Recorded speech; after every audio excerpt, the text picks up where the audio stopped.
3, 2, 1. Okay. Welcome everyone to Puget Sound Beekeepers Association's first virtual meeting. We will likely do this again in a month, and this tonight is basically a run through to make sure that our systems are up and going, and hoping to have a much larger crowd next month in a better organized, more planned in advance. So welcome, and we are pleased to have you with us. I am just going to introduce Puget Sound Beekeepers Association to those who joined us without really much background, somehow having heard that we are a 501(c). We're a nonprofit organization, and we meet at the Center for Urban Horticulture at the University of Washington once a month. We meet on the fourth Tuesday at 6:30, and we'd love to see you there. We are a volunteer-run organization, and we'd love to have your involvement. And we would also love to support your interest in bees and help you be a successful, happy beekeeper or pollinator garden person. So with that, I will introduce Tracy Klein, who is a master beekeeper, and she's going to do our lesson, which will be taped for further viewing at another time. Will be posted on our website at pugetsoundbees.org. Thanks again. Hi, everybody. This is Tracy Klein reporting outside from my bee yard because there are 2 Zoom meetings going on inside my house. Imagine that. Beekeepers Delight is having social distancing happening. So I want to start off with early spring management. I know that there's a lot of new beekeepers out there and a lot of people that also have bees that made it through the winter. So I'll start with a little information for people's bees that have made it through the winter, and then give people a few tips for what to do if you're just getting into bees this year. So the first thing, of course, people are getting excited about inspecting your hives. And if you haven't done that yet, take a look at the calendar and wait till the next 55-degree day. You should have plenty of time this year to put a plan in place for what you're going to do with your bees. And I'll give you some suggestions here in a little bit. But you do only want to move your frames and take them out if it's above 55 degrees, because if it's too cold outside, you'll actually kill the brood that the bees are working on trying to raise. So make sure that it does warm up, that you're out there on a non-rainy, windy day, and that you've got plenty of space out there between you and your neighbors, and then work from the side or the back of your colony. It's best also to wait till the afternoon, because the foragers are the ones that are a little more defensive, and they're the ones that are going to be out and about instead of in the colony while you are. So what does that first of the season inspection look like? Most of your bees are going to be in the top part of your box over here. And you want to make sure that if you can, to move all those bees down and the brood down to the bottom. So if you have a double deep system like this one is in, it's great if you can just reverse the boxes. Well, while you're doing that, take your hive tool and clean off the bottom boards, because there will be bees and debris and some mold down there, or pollen patties or sugar left over from your winter feeding. Just make sure you scrape all that off to the side and give them a nice clean bottom board to start with. Then you want to check to see that you've got eggs and brood. Don't worry about finding your queen, even though there's fewer bees. If you don't happen to see the queen, but you do see eggs and larvae, that's all you really need to know for right now. And go ahead and close it back up so you can maintain the inside as warm as possible. You want to check for the food stores too, because as we embark on April, it looks like it's going to be colder than average April. It's going to be not snowy, Tracy. It's going to be rainy and windy a lot, and those bees are just barely having enough food to get them to the next sunny day. So it doesn't hurt to put sugar on there and a pollen patty, and then reverse your boxes. But of course, you don't want to reverse the boxes and split the brood like on the right-hand side, because it looks like you've split the colony that way. If you do have brood that's in the bottom box, just make sure you're moving that down with the other so it's in one kind of football shape size. All right, and then what's on the inside? This is great reading. Randy Oliver's Scientific Beekeeping website. He has a great segment on how to read your combs and see whether your bees are hungry. And right now the bees are bringing in lots of pollen. And on that top left-hand picture there, you can see lots of pollen and honey above that. Most of my colonies honestly don't have a honey arch left. They just have pollen and a little bit of nectar that they've been bringing in. So what can happen though over a couple of rainy days is they can deplete all of that pollen and they'll get hungry. And what they do when they get hungry is they'll start cannibalizing this brood and you'll get a spotty pattern. So don't worry so much if you've got a spotty pattern going on in the spring. It's probably because the bees have been cannibalizing the brood in order to feed the other brood. All right, for those of you that are buying bees this year, now's your last chance to paint your stuff. Exterior latex paint is the really best way to go on that. And random colors is fantastic because the bees, believe it or not, can tell different colors and patterns. And if you have kids or grandkids that like to paint, acrylic paint works great to put designs on there and pictures too. And it's really something that they can do creatively while they're out of school this spring too. If you haven't already purchased your equipment, check out the PSBA's website. There's a suggested equipment list there. And then if you haven't yet bought your bees, there may still be some available and our vendor partners are also listed on there. One thing you do want to make sure and do is talk to your neighbor using good social distancing and get them excited about your new bees and the pollination that they're going to provide this spring as well.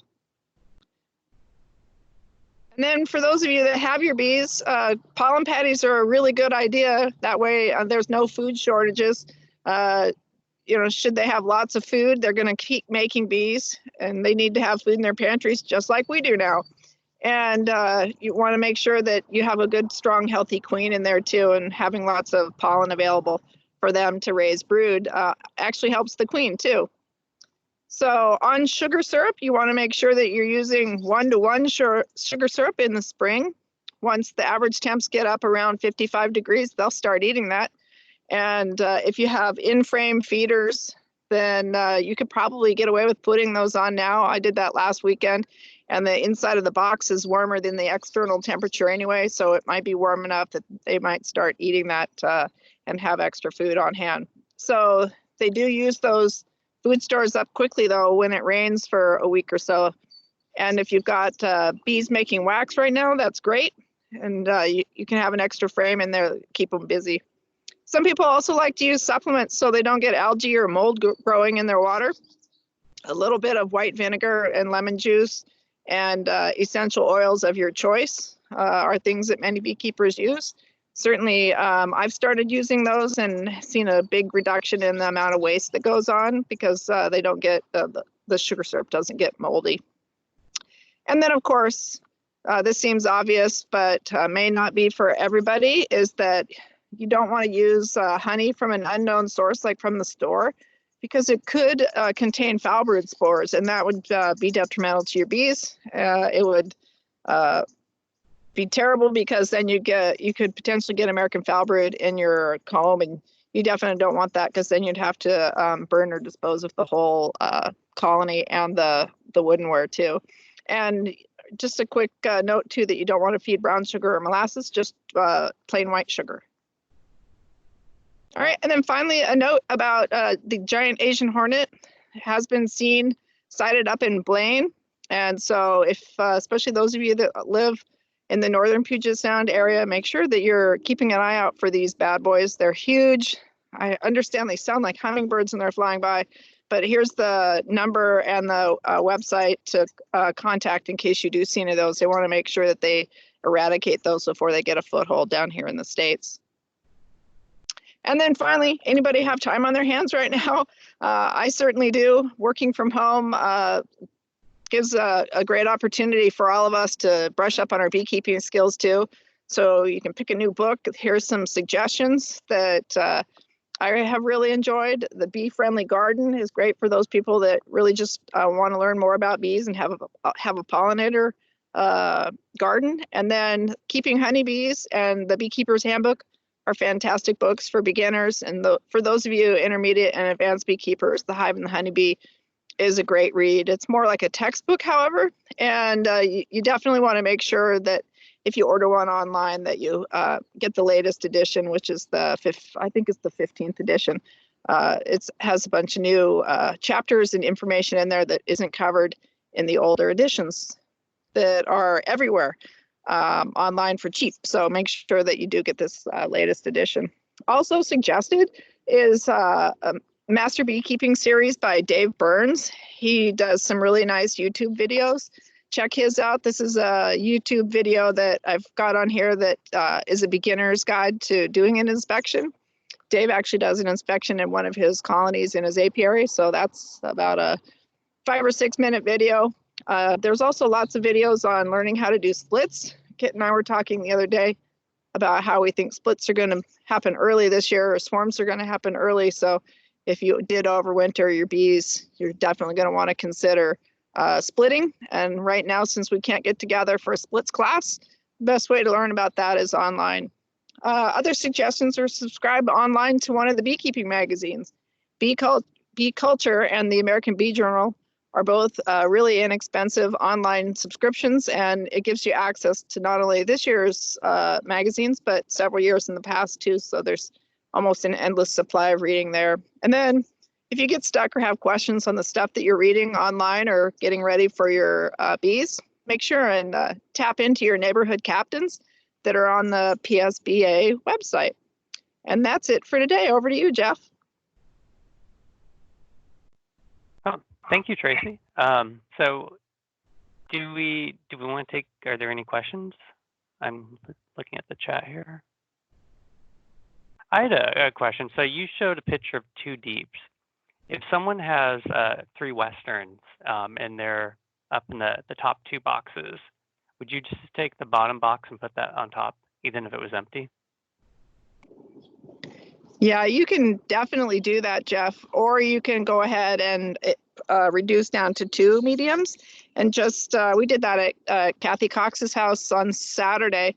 She had several colonies that really only had one box of bees. And so we moved that box to the very bottom on top of the bottom board.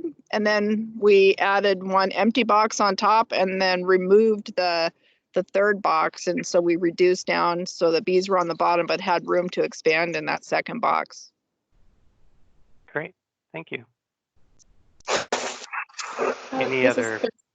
Yeah, I had kind of just a comment, or also interested in your thoughts on it, because I had a really bad yellow jacket problem last year and lost several hives due to them. And I know this in the spring is when the queens are coming out and starting their nests. I didn't know if you're taking any measures to address yellow jackets at this point. And if there's more nests, there's more in the fall, which you have to deal with later. So I don't know if you have any strategies to share. Yeah, that's a great point, Krista. I definitely have my yellow jacket yellow jacket traps up right now. And if you have those, it's not a bad idea to put them up because every yellow jacket that you catch now is a queen, and it will reduce the number of total colonies in the fall. So thanks for bringing that up. That's a really good point. And anyone else who has a question, it's on the, you probably have the little mute icon. You can. I also have a type. question. Okay, perfect. This is Kit, and this is a kind of a crazy question, but it's on my mind. I have a hive that is particularly riddled with mites right now, and the rest of them all seem to be fine. And so I'm tempted to treat the one hive, but I also wonder if I should kill it. I mean, it's not a good hive if it's full of mites and everyone else is healthy. And how extreme should I feel about that? Yeah, that's a good question. If you have lots of mites, I wouldn't kill the whole colony. I would buy a new queen, and I would also treat for those mites. So you can use mite away quick strips right now, or oxalic acid. Although if they've got a lot of brood in there, oxalic acid is not going to be terribly effective. So mite away quick strips are probably your best bet on that. And then requeen as soon as possible. You can purchase queens online right now and have them shipped starting in April. So if you can keep it alive until then, that way you could requeen and hopefully have better genetics. And you don't have to kill the whole hive. Thank you. Yeah.